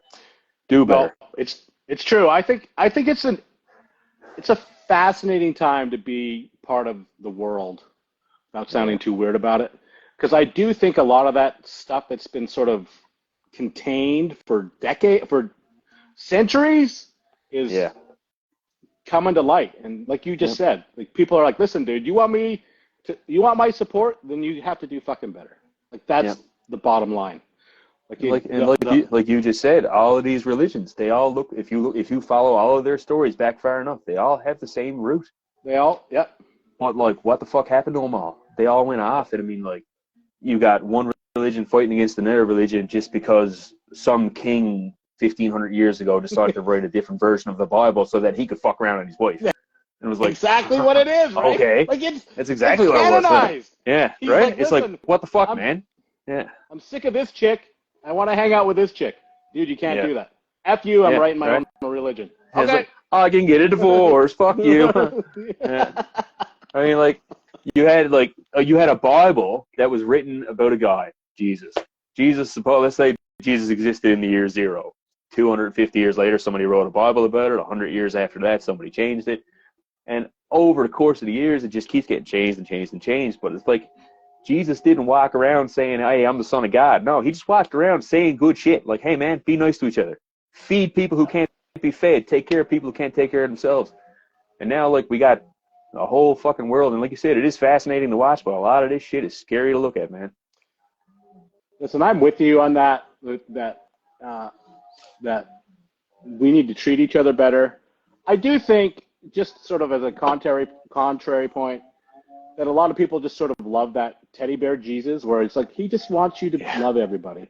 I'm like, okay, that's cool, but you know, like he called some people out for their shit too, right? He Like did, he's yeah. like he's like you guys got to do better. Like it's not all about we're all friends here. Like you guys suck, and unless you pull your heads out of your asses, you're gonna have some accounting to do when whole thing winds up. The teddy bear Jesus, is that the white Jesus with the red hair and the very Nordic face? Like maybe. I just mean the very night. Yes, that's exactly who it is. You need to put a picture to it. He just needs just somebody that's always nice, right? Like he just loves everybody and he's never critical of anything. I'm like, I don't think that's who he was, man. No. I mean, whatever. But I agree that we fight over stupid stuff. It's kind of like even you see it here on Instagram, right? Where people are like, that's not my code here. I'm like, well, it's my code here, bro. I don't know what to tell you. Yeah. Right? And even if the code is and I do something against code, I do it because I know what I'm doing and I understand the circumstances of it. So I appreciate your input, but I'm the one getting paid to do it. That stuff's absolutely nonsense. And I mean, for the most part, like the guys who are like, that's not code, man, you've never traveled outside of that one fucking town in your whole career. Exactly right. Like, I've gone around to different provinces and worked in different provinces, and I'm fully aware that what people do in, let's call it out, Ontario, what those guys in Ontario are doing, it's like, boss, come on, right? It's like, we've got a national plumbing, we've got a national code, but hey, Ontario's coming on board with everything. I mean, like, those guys are good. They weren't doing bad plumbing. It was just like, what the fuck is that thing? Yeah. Right? There's been a few of them where I'm like, what the hell? Oh yeah, man, no, that's okay. That's Ontario. Cool here. Okay. Oh yeah. Ontario's got a big boner for that fucking reclaim coil going into your sewer stacks. What the fuck is that? They fucking love it. It's like, man. Have you ever installed one? They tried to put it up in here in Alberta, and it didn't go anywhere because I'm like, this is it's literally horse shit. Like, what are you saving? In a residential application, you're saving dick all, right? Nothing. I mean, it's costing you money. I could see it in a hotel. Like, if you've got a full stack of showers or full stack of laundries coming down, you can install that in the whole stack, and you might recover some energy. But doing it in a house where there's average 4 showers a day, you're not getting anything out of that thing, man. Nothing. You're heating it up with what? Sewer gas coming back up through your stack? How warm is sewer gas, man? Like, come on. I'm with you. First time I went to Ontario, we went to Barrie, and we were up doing some work for a fellow up there, and we went and started roughing in houses. Here we are whipping through shit like, National Plumbing Code. We're just like, boom, cruising. Yeah. And then we get down to the basement to see the stacks, and we're like, what the fuck do you want me to install here? And he's like, he hands me that coil, and I'm just looking at it like, man, that's like $100 worth of scrap. What the hell is this for? Right? And he's telling me, and I'm looking at him right in the eyes going, no, man. Like, no. It's interesting when they... It's their thing, right? Fuck it. Yeah, it's interesting, though, when they are like, no, man, this actually works. I'm like, prove it to me. Show me the fucking data where this actually recovers. No, man, it just does. Okay, it just does. Yeah. You show me the gauges. I'd like to see him put gauges on the outlet and on inlet. And let me see what temperature change is going across that pipe. Let me see. It's nothing. Nothing. Half a degree, maybe 2 degrees, maybe. Oh, man. However, whatever it loses anyway. I'm with you. I see those things going in, and they can't. What do those things cost compared to pipe? I mean, I've never installed one. So. No, I've only ever seen one installed in Newfoundland, but that was in Labrador, and it was my friend David, who might very well be watching here now. But David thought it was a good idea to stick it in his house. So I mean, I'd be interested in seeing his power bill before and afterwards, but I don't. David, if you're watching this thing, tell us what's up, man. I want to see the power bill. Yeah, it's hilarious. It's telling when people jump on there and say that's not how you do that. I'm like, okay, dude, maybe you should get out of your own backyard and we can have a real conversation. For the most part, the folks that know what they're at are all about supporting each other. I mean, we're not going around shitting on each other all the time. I mean, it's easy enough to jump in and look at somebody's solder and go, oh, man, look at that shit job. Oh, man, you should have pro-pressed that, right? And I'm like, fuck you, man. To start, don't get me started on pro-press. Let's just start off with that fuck you, and then there's nothing else to say. Yeah, let's start off with fuck your ProPress. But anyway, it's the same thing. It's like it's the future. It is. It is good technology, but I've said it, and I've said it my whole career, that anybody who is worth their salt is good at every bit of it. It doesn't matter what tool you're using. I agree with you. It's the knowledge. You got to be able to do it all. And if you can't do it all, and if you're too stubborn to change and do something different, you're never going to do it well. Like, you're just going to be existing, right?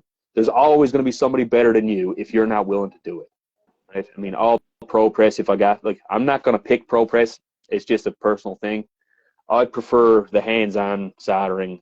It's just my thing. I fucking love to solder. Yeah. But I mean, if I got a job that's spec'd for all ProPress, I'm going to do ProPress. It is what it is. I'm not going to complain about it. I'm going to do my job. I'm going to do it well. Same thing, like when we're running a lot of steel pipe and we're doing a lot of Victolic, I'm going to take pride in my Victolic, and I'm going to make sure my joints are straight. I love Victolic. It's my favorite. Oh, yeah. I love it. Yeah. If I could do Victolic all day, I would do it. I mean, we don't, I love it. And people are like, dude, what the fuck is that? I'm like, dude, it's the best method in the world, to be honest. Oh, yeah. It to me, it really makes you feel like you're doing something. You know what I mean? Right. You got to put in a lot of work to making that happen.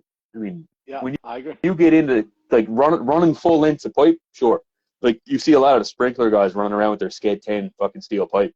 I mean, one length of Skate 10 weighs like fucking dick all, right? And then you'll see, like, me and my guys, we were out and, like, we had, like, 21-foot lengths of fucking Skate 40 steel. Like, okay, yeah, stick that in the ceiling of this hospital. But wait, the other system has to stay in place and operational while you're still doing that. And we're like, okay, where the fuck are we fitting this pipe to? So next thing you know, as we're fishing, like, got a hole in the wall. Oh yeah, we're cutting that down into, like, 10-foot lengths just so we can get it up into the ceilings. And I mean, it really made you feel like you were doing a hard day's work. I mean, you get to the end of it, like, you get to the end of your day, look back and see that you had 30 feet of pipe rain.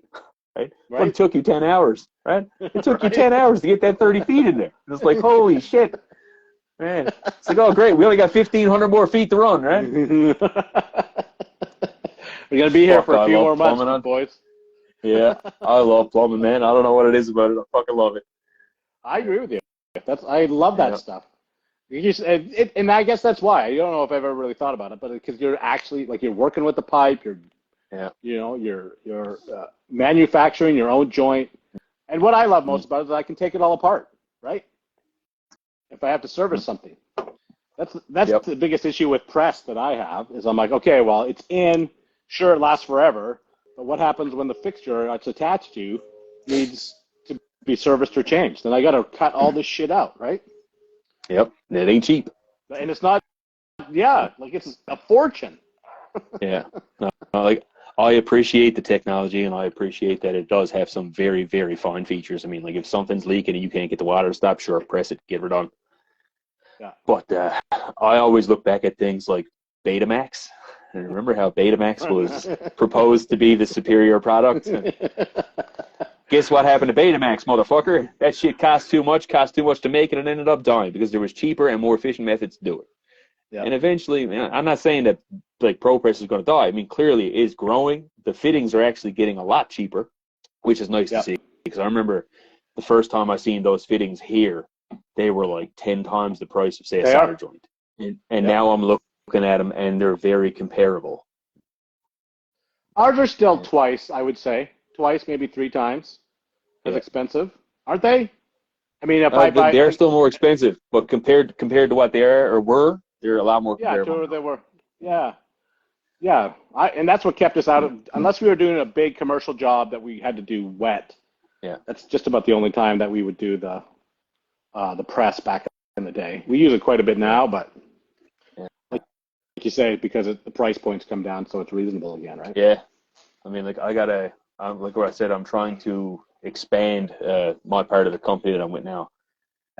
So I've compiled a full tool list that I'm going to require for them to expand, and on my tool list is ProPress. I want ProPress. It's got to be there. I mean, we're into a lot of situations in hospitals and stuff. We're being fast and being clean. Like, we don't have time to wait around for a hot permit, right? Yeah. Shit got to get done. Well, in hospitals, you're dealing with oxygen and all med gas and all, like, all that explosive shit. You can't be sparking up the old torches for that, because it's all kinds of liabilities, right? Yeah. So lots of liabilities, and there's lots of idiots lighting fires too. yes, there are. Probably me. Isaiah had his first encounter with the fire department. He he started away and set off the fire alarm, and they all showed up to make, he's like, I didn't know what to do. I'm like, dude, back in the day, I was on the first name basis with the fire department, man. Hey, it's Baker. Yeah, hey, boys. I'm just lighting fires and putting them out. No need for you guys to be here. See yourselves out. It's all good. Oh yeah, you can tell on a job site the plumber, like there could be like 100 guys on a job site. Fire alarm goes off. The plumbers are the ones that were still there, still working, right? Because we're so used to that shit. It's just like, yeah, they'll go away. Right? Like, I've done it in buildings. Listen to the alarm go off. Watched my apprentice run away, and me still be like this Saturday joint. And it's just like, nah. No. Yeah, I'll throw a rag on that in a minute. We're good. Oh, it's the truth, man. It's absolutely the truth. We're just a bunch of animals, man. We're just a bunch of animals. Is all we are. Yeah. You know it. Yeah. But like you say, that's what makes the world go around. That's what makes things work. Is the ability and willingness to take those risks and just at the end of the day finish the job, right? Fucking right. Fucking right. Well, all right. What's your advice to everybody out there? If you're going to start your own business, get better at accounting. My wife is now an accountant, by the way. Oh, there you go. Yeah. So you're going to fire it up again then? Maybe in a couple years? No, not a chance. No. Once bitten, twice shy. Yeah, there you go. Yeah. Not wrong. So we covered religion that you didn't want to talk about. we got a couple conspiracy theories in there, yes? Few, yeah. We talked about Bigfoot, and did we miss anything else? We talked about your mental health. Look after yourself. We did mental health. Yeah, it's true. Look after yourself. Talk to your buddies. It's not hard to do, man. Yeah. Get out there, throw some weights around, do something physical. Fucking get out in the sun. Beat the shit out of yourself. It's a good time. Listen, I think it's people give me a hard time, but I'm like, man, it's literally the way to go. 5:30 in the mornings. I go in the mornings, Monday, Wednesday, and Friday. So 5:30 in the morning at the gym doing deadlifts. I fucking love it. It hurts, awesome, but it makes me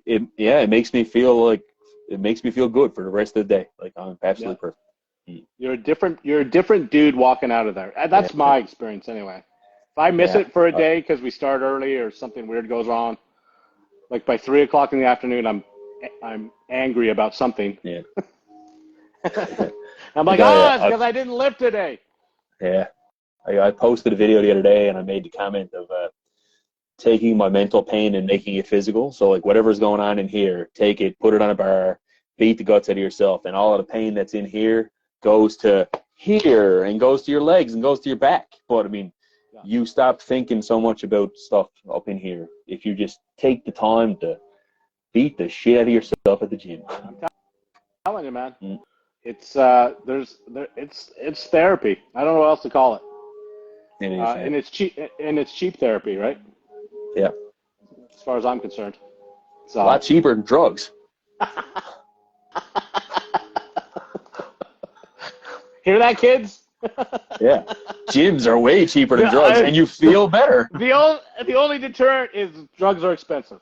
Remember that. Yeah, that's the only. Other than that, they're a great fucking time. If you can get them on the cheap, then fucking knock yourself out, right? Yeah, give her, man, give her. Yeah. Oh, and stick to marijuana though. Just the good stuff. Yeah. Listen, I'm of the generation that marijuana was the gateway drug, so I'm still trying to deal with that sort of mental framework that they drilled into my head. So. Oh, I heard enough of that growing up. Yeah, it was I remember like I was a teenager when I started smoking weed because it's came from a small community and stuff like that. So, I mean, there was only a few things to do, and it was recreational activities or fighting, and that was it, right? I mean, we all grew up doing it, and fighting. Yeah, well, fighting, fucking, and smoking weed. That was all it was, right? But Anyway. There's not much has changed. He throws a little plumbing in there now, and that's pretty much his life right now, eh? Yeah, not bad. Yeah. I was good and baked last night, and I'm probably going to be good and baked again in an hour or so. Yeah. No, it's a good time. Fuck. I don't even remember what I was going to say. Okay. You're talking about it. That was the gateway drug. There was nothing else. Oh, yeah. Started as a teenager. Yeah. And then, I derailed you. Yeah, so my parents, myself and my brother Arthur, we were home on the island. We were both teenagers. I think I was 17, he was 14. We had a bag of weed. Mom and Dad left the island. They were gone to town or gone to St. John's to do some shopping or whatever. So me and Arthur are there. This is like a Saturday during the summer. We're like, fuck it, man. Let's go outside and smoke some weed. So we rolled a big joint, went outside and shit, lit up the joint. We're there. And it's like 12 o'clock in the day. We were going to have like an all-day smoke session, right? And we light the first joint. Arthur hands it to me. I take a big drag of it. Next thing you know, Dad walks around the corner of the shed. And I'm just here like this, looking at him. And Dad's like this, looking at me, looking at me, looking at him, looking at me, looking at me, looking at him. I'm just like holding my breath, like not blowing out. Still got the joint in my hand, like palmed it up, right? Dad looks at me, reaches over, grabs my hand, opens my hand up, takes the joint. Turns around and walks away. Holy shit. Me and my brother were just like, oh, fuck. We thought we were screwed. Like, nope. Turns out Dad smokes weed too. So we were like, okay, cool. Yeah. And now it's like one of my favorite things to do. Yeah. I'll go home. That's a core memory for you. Fuck yeah. Like, I'll go home now and I'll sit down around with Dad and we'll have a few beers or something, and Dad will look at me like, hey, you want to go smoke a joint or what? And I'm like, fuck yeah. So I'll go out and smoke a joint with Dad. Next thing you know, me and Dad are there baked out of our skulls. Mom's got plates of sandwiches made. There's ice cream in the fridge. Like, oh, buddy, right? And it's there's no wonder that I'm 280 pounds, right? Like, our mother used to feed us like something fierce. Our parents grew up, I guess, in large families, not a lot of money, right? So when they had kids and they both had jobs, they had decent amounts of money. So Mom and Dad used to spoil the fuck out of us when it come to treats. Right? We'd be going to bed, and Mom would look at us and say, "Do you want a little snack before you goes to bed?" Mom's version of a snack back then was a glass of chocolate milk and a fudgicle, right? And a fudgicle. And a fudgicle, yeah. And then some nights she'd look at you and go, are you hungry? And you'd be like, yeah, I'm a little hungry. She'd go cook a pound of bacon or two, right? And I'm just like, okay. But that's the type of woman our mother was. Like, Mom, like, awesome. If we got something, oh yeah, Mom is the epitome of what would be called a bay mom here. Like where we're from is called around the bay, right? Well, I mean, Newfoundland is pretty much essentially just shoreline with some lakes in the middle, right? And anywhere outside of the main city of St. John's is pretty much referred to as a bayman. So we're from Bell Island. We're from the middle of the bay on an island. And my mom is the epitome of what would be a bay mom. So any time that there was people at the house, I will guarantee you, Bob, that there is a plate of sandwiches in the fridge. Guaranteed. That's varying types of sandwiches, and always crusts cut off and everything. I mean, like egg sandwiches, ham sandwiches, mock chicken, spicy peppers on them, like everything my mother got there. So when you're at my house and you smoke a joint with my father, I will guarantee you will eat until your eyes are bursting out of your fucking skull. It's always a good time. That sounds fantastic. Oh, yeah. And then we'll sit there and watch like 10 episodes of Skinwalker Ranch. You ever watch that one? I watched that one. Right? So we'll sit there laughing our asses off. I didn't know there was 10 episodes. Man, there's three seasons of that, boy. There's three seasons of that shit. Oh, yes. I didn't know that. And that fucking idiot dragon, the security fella. You remember him? Yeah. His name is Brian, but he goes by Dragon, right? And you look at him and it's like, oh, my dad hates him, right? Every time my dad sees him, he looks at him and goes, that's not a fucking dragon, it's a big pussy. Oh, God, he drives Dad's nuts, man. But he just walks around with a gun on his hip calling himself Dragon. It's like, what the fuck, dude? shooting in the air at the skinwalkers that are my God. whatever. Yeah. Fucking dismantling aliens. cows Yeah. out there. Oh my God. Yeah, he's nuts, by. Oh, Good I stories. watched. Good stories. Have you watched any of that? The latest Black Mirror stuff? You got Netflix out there? Yes, I got Netflix. I know. I'm not. I had to pay for my own now, but you know. Yeah, I'm being a dick. No, actually, I felt pretty bad about it actually because my buddy is in Winnipeg and he was using mine for years, and now they get the whole thing, so I had to cut him. I had to cut him. Yeah, I had to cut him off. That's it. Yeah.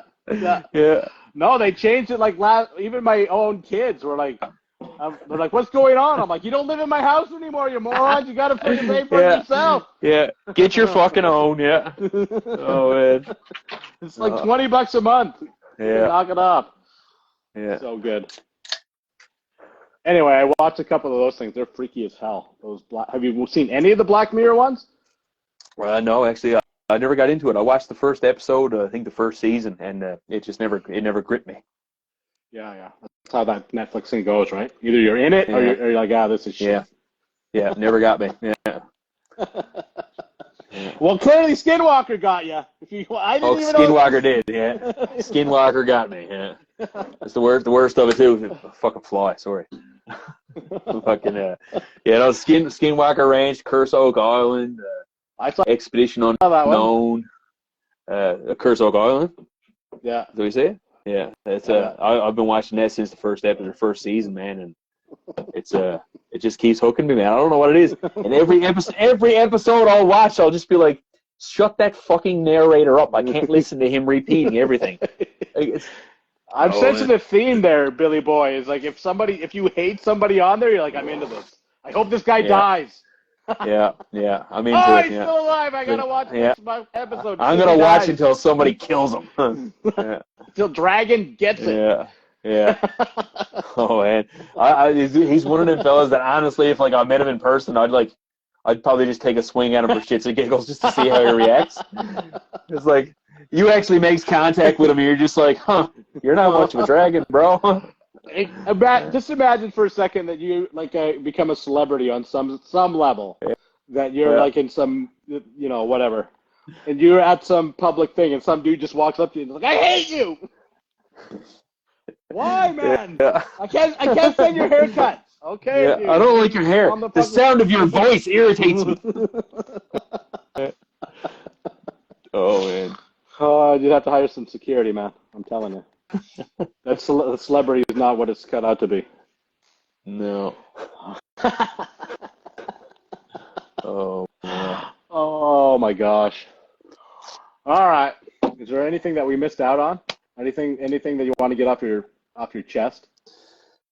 No, nothing. I think we've got enough. I think we've had a bit. I don't want you to reveal any too darkest secrets on this one. I have zero secrets.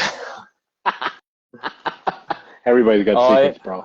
Yeah, I'm sure there's something back there, but I've drank them away. I can't remember them. So, but yeah. No, we should do this again sometime, and we'll both get high before we do it. It'll be a good laugh. All right, the next time we'll try a couple edibles and see where it goes. Yeah. And then instead of talking like the trade talk, we'll just be like, all right, dude, we're right into what happened this week. Let's just talk about that, and it'll just be a spiral into madness from there. Speaking of spirals, have you seen the Kermit the Frog things popping up on your Instagram reels? The Omegle things? Oh, yes. Where like the random Kermit the Frog thing is like this. Eh? Yeah. Oh my God, Bob! I fucking cries. I dies at it, man. It was the funniest fucking thing I've ever seen in my life. Man, God, I don't know. I think I've only seen the one. Is there like multiple of? Oh my God, he's got his own account on Instagram and TikTok. Oh my God. Yeah, he is fucking hilarious, man. He kills me. Every one of them. Watching people's reactions, hilarious. Kills me. Yeah. Fuck, I love stupid stuff, man. That's the one. Like the whole social media thing right now. That's the one thing I gotta say is that I enjoy the fact that every asshole out there thinks that they have a TV show for themselves. It's not. and all of the stupid stuff that comes along with it. It's amazing. Look at this stupid thing right here. Exactly. I'm just an asshole who thinks he is. Dude, I got my own Yeah. fucking TV show, man. Yeah. Come watch us. Two fucking plumbers from one coast to the other. Like, hey man, listen to us talk shit about for an hour. Yeah. Like, oh man, this dude just jerked off a hammer. Oh fuck. It is true. It's amazing. Like I can't even think about it too much because it hurts my brain. But like you said at the beginning, this whole community is created out of this piece of software. Yeah. That just because of my own circumstances have just sort of felt like I was the lone wolf forever, right? Because there's no, you're just sort of running your own show. Yeah, everything's a competition, so you're not really social with anybody else because you're too busy for that shit. Yeah. And so I've really enjoyed the community that this thing has created and the people that I've been able to contact. I mean, we've never met each other. No. We had a few couple of messages over the thing. Yeah. We just killed 2 hours, and it feels like 10 minutes. God, it's not 2 hours. Dude, it's 4:45. It's 6:45. Oh or shit! whatever it is over 7:45. The fuck time Is is it over there? 8? Quarter after 8. Yeah. Whoops. But that's what I mean. Like, that's the cool thing about it is, I mean, clearly there's so much, we have so much more in common than we have different. And like you were talking about the mainstream media, they're like, okay, who do we demonize today so that we keep everybody pissed off? Yeah. Right? Let's blame the plumbers today or whoever, whatever group you want. Yeah. To keep everybody fucking anxious. Yep. Right? That's all that matters. Yeah. That's all they want to do. Yeah. Keep us paying taxes. That's it. 35% payroll. You guys got to have an uprising over there or something. Hey, we get it on a T-shirt once a year. What does the T-shirt say? 35%. That's it. It's just there. They just want you to know. Is all. No. Yeah. This is how much we're screwing you right here. Yeah. They write it on the back of the T-shirt too, right down by the tramp stamp area. Just to let you know that you're the tramp and You're they're getting the ones fucked. Yeah. No lube. We're just taking your money. We're just taking it all. There's nothing you can do about it. Get back to work, buggers. Holy crap. Yeah. That's insane. I think ours is 12. Yeah, something like that. Yeah. It's like 3 times, man. Yeah. I remember when my brother was in Alberta and like he'd get paid. We'd be shooting the shit, and the first time he got out there and he started getting paychecks, he was like, "What the fuck? There's something wrong here." And he was like going into the office and talking to the accountant and being like, "Boss, I don't think you took out enough money." And they're like, "No, but you're good." And he's like, "No, no fucking way." Right? I mean, like, it'd really be something to me if I could make $100,000 in a year and actually keep 88,000 of it. That's not happening here. I made if I make $100,000, I mean, I'm not going to tell you my T4s, but let's just say I made over over 100 last year. Let's just use round numbers. You made $100,000, and you're going to walk away with what? 65? 65,000. Yeah. You know what I mean? It's like that's criminal. Like, it's criminal. It should be. Like, I don't know. I don't even know what you do about it. But because they'll ruin your life in a month flat. But realistically, with that whole new bill by Trudeau and shit, now he's probably watching this and he's already going to increase my taxes next year. So. That's right. Yeah. I'm gonna get a letter from CRA tomorrow telling me they're auditing me. We're coming back to you, man. My new T-shirt's going to say 36% next year. Oh. They're just going to send me a T-shirt and say, "We got Bob. We got everything, bro. Yeah, we got you. Out of the game. Yeah. You're out of the game." Yeah. It's all crazy. It's crazy life. I got a feeling, Bob, that if me and you sat down and drank together, we'd be drinking all night, damn night.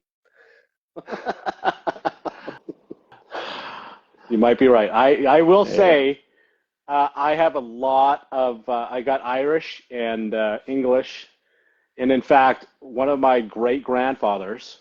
and this is the absolute God's honest truth, went on a 3-year bender. He left the house to go drinking, and his wife found him 3 years later and brought him home. Like, it's a legendary story. Holy shit! 3 years, man. Yeah, they wrote the Hobbit about him, didn't they? I don't know. It could have been. He ran into Tolkien, and they just wrote a story about him. Yeah, I guess 3 years. I don't know what you do for 3 years, but he was on the bottle. He was into the sauce for like 3 years. It was insane. That's wild. That's a hell of a story. And she took him back and brought. Obviously he wasn't doing that well. No liver left to him. No. Nursing back, he lived like another 6 or 7 years, but whatever. He died at home. Anyway, yeah, freaking crazy. So yeah, I got a lot of. Just to say it bluntly, I got a lot of alcoholics in my line, man. A lot. Yeah. Yeah, we've had a few in our family. Yeah. In fact, okay, last story. So my grandpa on my mother's side, he was in the war, and when he started, he was in the Navy. Anyway, so his drink was rum and Coke. That's every morning he'd wake up, have a rum and Coke, and smoke like 3 cigarettes. Like, that's literally was his life. And he was that guy. He was like the trailer park guy that ran the trailer park that always had the drink in his hand. Always. Like, I literally had memories. Yeah, literally remember him just sitting there holding his drink. And I do remember him cursing me out for drinking like the Coke. He's like, Bobby, stay out of the mix. You can't fucking drink the mix. Anyway, he was not doing well. He was in the hospital. My mom went out to see him. The doctor said, listen, he's got like 10 days left, so start making your plans. And so he's like, Susie, they won't let me have a drink in here. And she's like, okay, I'm going to go get you your stuff. And talks to the doctor, says, listen, he's got 10 days, let him have his thing. So he goes back to his ritual.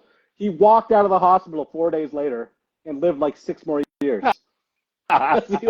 he was so pickled that without his fucking booze, he was dying. As soon as you gave it back to him, he was like, bing, I'm out of here, man. See you later. Yeah. The only thing keeping him alive was the alcohol and tar. Yeah, exactly. Yeah. The alcohol and the tar. Woo. Yeah. Yeah. Craziness. Anyway, yeah. I've got a lot of those fabulous stories of the ancestors of old. Yes, sir. Lots of those stories kicking around here. Yeah, I believe that. Yeah. You'll have to find if you can top the 3-year bender, though. No, I think I did. I'd lose everything. Yeah. You can't do that now and get away with it. You can. Things are different now. I did say that. That wouldn't happen today, man. That dude was in the right time at the right place at the right time to let that fly. Yeah. No, definitely. Different time now. Different time now. Yeah, 100%. All right, brother. Other than know your accounting before you start your business, is that it? Watch out for the Sasquatch. Send me your Sasquatch photos. Yeah, send me your Sasquatch photos, and if you're gonna send dick pics, do it on Snapchat. Oh, yeah. Okay, send me your Snapchat. I just meant as a general rule. Oh! I thought that was like a specific invitation. Sorry about that. Oh, it was a pleasure talking to you, Bob. Same here, brother. All right, man. Till next time. We'll do it again. Next time.